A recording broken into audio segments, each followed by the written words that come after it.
Thank you, President Jim.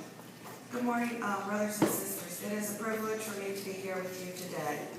Alzheimer's. For those of us who have experienced a family member or friend with this dreaded disease, it can strike fear in our hearts.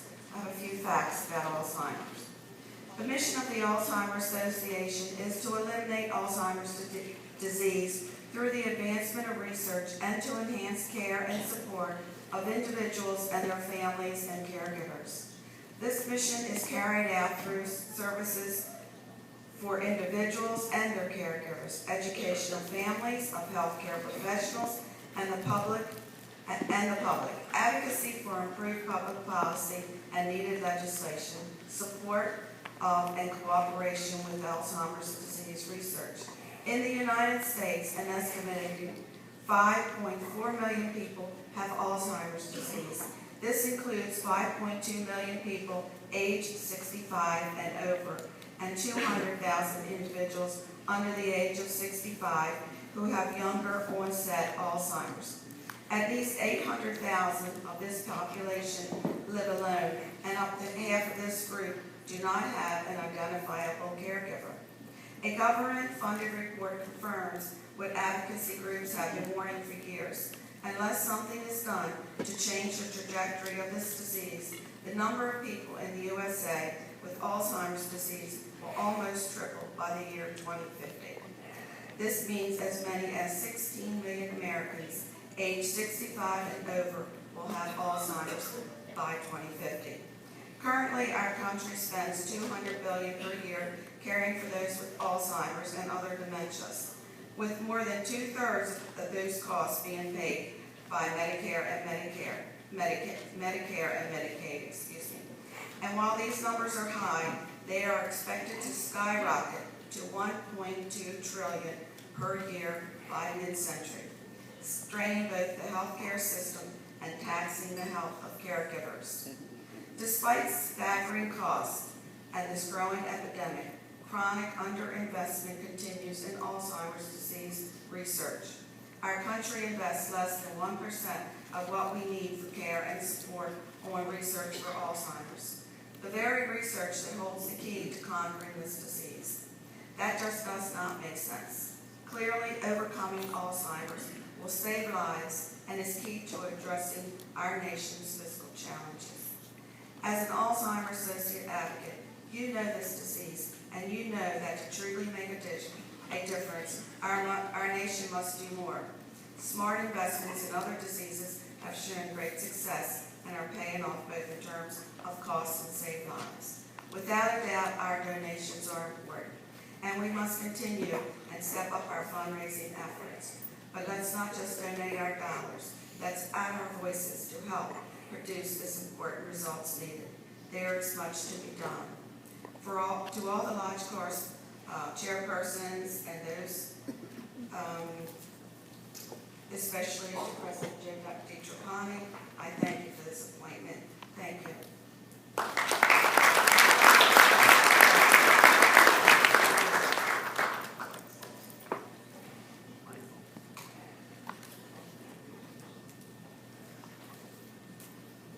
Okay, thank you, Francis, for being there as chairperson.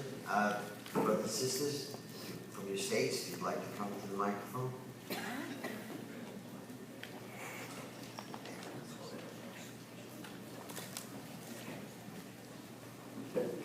Angela Harrington, Grand Lodge, Florida. We have a check for $8,800. $8,800 from Florida.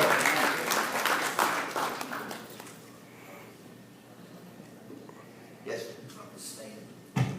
From the state of Virginia, we would like to give you $4,832.64. $4,832.64. Those pennies they're getting.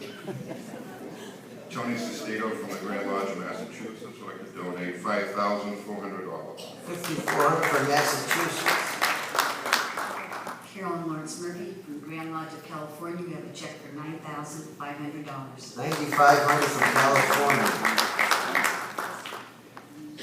Joe Florio from the state of Rhode Island. We'd like to donate $3,200. $3,200 from Rhode Island. Thank you, Joe. Michael. get 2,200. 2,200 from Connecticut.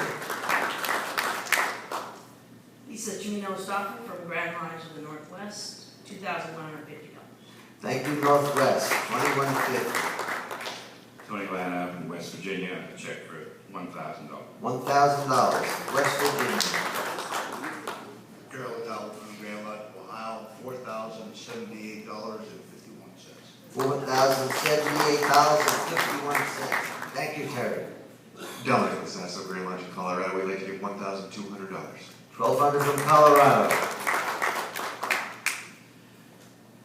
State of Maryland wishes to donate $7,900.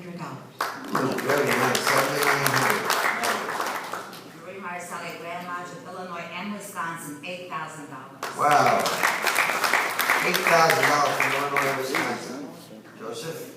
Again, I'm going to invite our immediate past president, Tom Lupo, and also our chairwoman, Louise Corsello. She is with us today, too. Where is Louise? Coming. Oh, here she comes. And through 2 conventions, and Louise does not have an event for this charity. She does it by, I'll use the word hawking. Canisters. What was that? Nickel and diming. She gets everybody in cans. But I'm proud to say that on behalf of the Grand Lodge of New York and their members, and our immediate past president under his leadership and dedication, $30,000.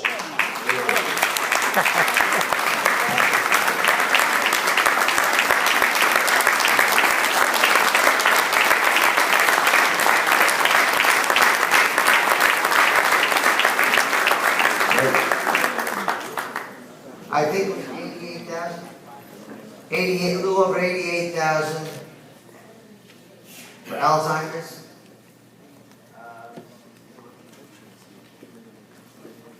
135, or a little over that for coolies, and 72, a little more than that for autism. So 88, 72, and 135. Did you add it up? 296,000. How much? $296,000. $296,000. Not too bad. Yes, ma'am. Joe, it's better late than never, as they say, but the Grand Lodge of Massachusetts has a check for $2,325 for the earthquake. Earthquake.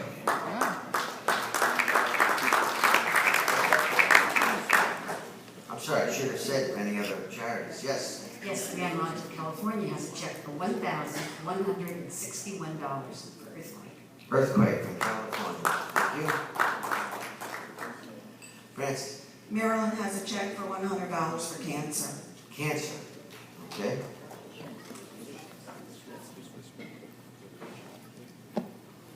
Virginia would like to give you $359 for disaster fund.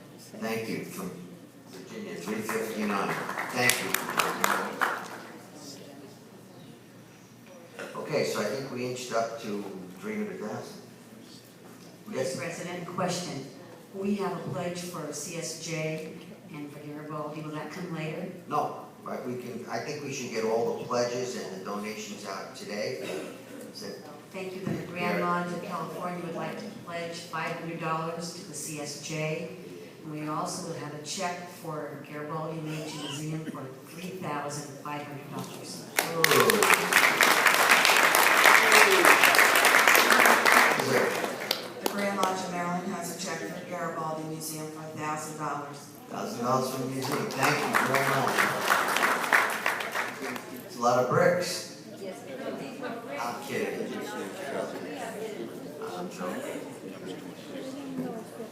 The Grand Lodge of New York would like to, we can bring the check down later, but for the CSJ, in the name of Tina Hamley, for doing such a great job for the past 4 years for National, New York State Grand Lodge CSJ is donating $2,000. Okay.